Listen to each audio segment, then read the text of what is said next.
Dapat pagka nabutas na siya, diretso tapos saka igaganito para maganda yung pagkabutas.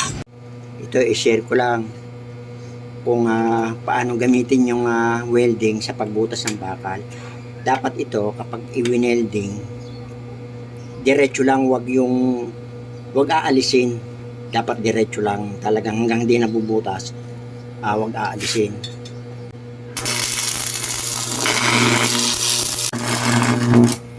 Dapat mapalampas yung welding rod dito sa binubutas. Yan. Okay na siya. Ganyan dapat pagka nag-welding na pag ginamit yung welding sa pagbutas, dapat diretso. Sabihin yung welding rod dapat wag iaagwat, wag aalisin. Dapat pagka nabutas na siya, diretso tapos saka igaganito para maganda yung pagkabutas. Ayan. Ganun lang, isinare ko lang.